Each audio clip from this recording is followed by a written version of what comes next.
It's so good to see you, and it's so good to be seen by you. Do you hear that? I call that the silent window of expectation. It was right after the applause died down, but right before the first sound of my voice. Whether you're looking to learn something new or hear another cool idea or just have a good time, I'm here to have a good time. You're expecting something from me. And for you, possibly that feels a little bit like excitement or anticipation. For me, that's the sound of stressed. I'm stressed out. This process was a lot, okay? I got y'all looking at me and seeing me see you. I got cameras. My name was on the screen. That's a big screen. This is intense. So from this vantage point, regardless of what has been said preceding me, I can see how the fear of public speaking, top phobia out there. It beat the fear of spiders, the fear of heights, the fear of death. Fewer people are afraid of dying than they are of doing this. And I get it. But hear me out, don't fight me. I don't think it's all bad. Even though it may feel a little uncomfortable, I think that if we get a little brave, a little curious about how we approach this fear of public speaking, glossophobia it is called, that it can actually be quite the catalyst for our emotional development. Makes me think of a client I met earlier this year. We'll call him Steve. Steve popped into the space for our first session, and he was bright, charismatic, charming even. And I said, "What are you doing here? What can I do for you?" He said, "Well, Carol, I'm pretty good at one-on-one interactions, but when you put me in front of a group of people, I freeze up. I lose my words, my heart starts racing, and so I kind of want some tips on how to manage that." Steve is not alone. Most of the people who approach me to manage glossophobia, their primary concern, what's the quickest way to not feel like this? This feels like trash. I don't want to feel like this.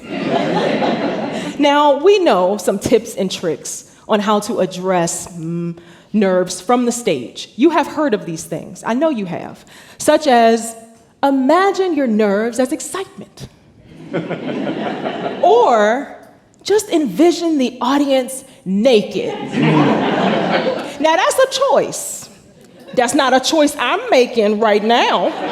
So you're welcome. But that's a choice, right?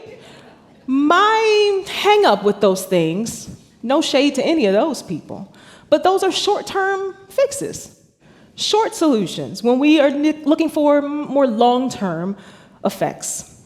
They address the fruit of the fear of public speaking, the shaky hands, the shaky voice, but they don't really get to the root of that fear. And I think that's what we should do, or what we could do, in order to really manage it the way we would like. Now, the most important thing here, the first step, is really to disconnect yourself and your identity from this fear. It is not who you are. It's just a thing that you're feeling. You are not a fraidy cat. I don't know you like that, but I feel like you're not afraid of a bunch of stuff. This fear is just something that we're feeling. And if Inside Out has taught me one thing, great movie, it's that fear is here to keep us safe. So once we've put a little bit of separation in between our core identity and this thing we have identified as a feeling, then we can get kind of curious and we can poke it. It allows us to kind of turn it upside down and ask it questions, because keeping us safe is a good thing, but keeping us from progressing in our career is a bad thing. So if it can be both, then it can also be neither. So let's just look at it, right? When I see this fear, my number one question is, where did you come from? Why is this even a thing? And this is generally when I proceed to ask questions to the clients. A series of questions, they can range all over the place, such as, when was the first time you realized you were afraid? Or, exactly what are you scared of again? Those questions would give me data, but there was one in particular that gave me some really interesting data, and I wasn't even looking for it. It was a question that I posed that said, if you could go back in time and talk to your 10-year-old self and give yourself one piece of advice, what would that be? If we got a spaceship, you can go back. One piece of advice to your 10-year-old self, what would that be? Originally, this question was designed as an exercise. It was supposed to be like light and fun because you're talking to a kid, right? I just wanted to see how the clients would put sentences together. Structure, cadence, diction, flow. I just needed them to talk about something. So initially, I got responses such as, I tell her to invest in something called Google. That's solid advice. But then I started getting responses such as, I tell her it wasn't your fault. Or I tell him it's okay to be yourself.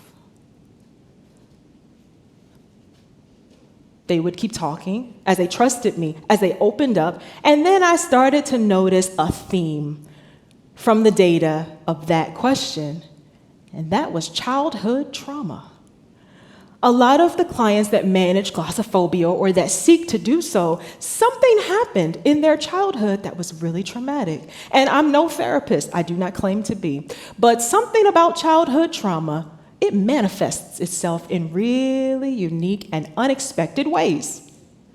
So for the client who was told that children should be seen and not heard, who was told to stay out of the way, doesn't it make sense that that client now has a problem speaking up at the staff meeting and taking up space at the boardroom? Or the client who was in grade school and volunteered to read in front of the class, but the teacher reprimanded them and they started laughing, all the students, at that client. Doesn't it make sense that that client would not volunteer to do something like this out of possibly a fear of laughter from you? When I went through this exercise with Steve, bright, brilliant, charming Steve, he said he was resilient. He's always had to be. Steve's childhood was not cute like that, and he had to bounce back a lot. So then wouldn't it make sense that Steve would not willingly put himself in a position that may feel like he'd have to bounce back from it? It was when he said that it clicked for me. This is a big deal. I'm helping people get themselves together and get their careers together, sure, but this is above my pay grade a little bit. You know what I'm saying? We need to bring in the trained professionals. I'm talking counselors, therapists, because glossophobia, well, that is a social anxiety disorder. And so it is not something that we need to find a shortcut over, but something, I dare say, we should look to journey through, and you can't do that alone. Counselors, therapists, what's so brilliant about them is that not only can they help you to unearth more data in these stories, because actually that's what fear is. It's a piece of data that lets you know something else is afoot, that you need to do something else with something else for what you want, right?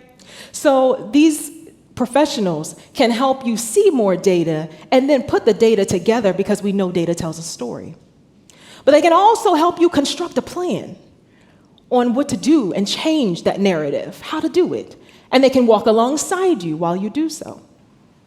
There's something else called secondary emotions. I didn't know about this, but that Google thing, she was on to something. And so secondary emotions embedded in fear are things like nervousness and inadequacy. So maybe you're fearful because you're nervous. I don't know that that's a bad thing. If I may, nerves can keep you humble. I thought I would throw up a second over there. But nerves mean that you care about what it is that you're doing. And maybe we just need to know how to manage those. Are you fearful because you feel inadequate? Maybe it's time to call somebody to tell you your truths. Maybe it's time to rely on your network. It takes a village to do this thing. Maybe you need to practice a little bit more. You're not inadequate. You're just not ready yet. Not yet.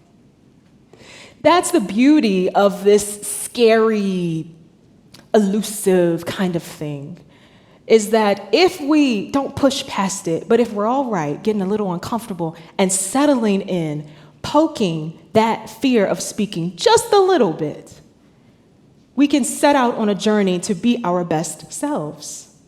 We're playing chess, not checkers. And while it may not be the funnest, coolest, sexiest journey, a journey to your best self is always one worth taking. Thank you.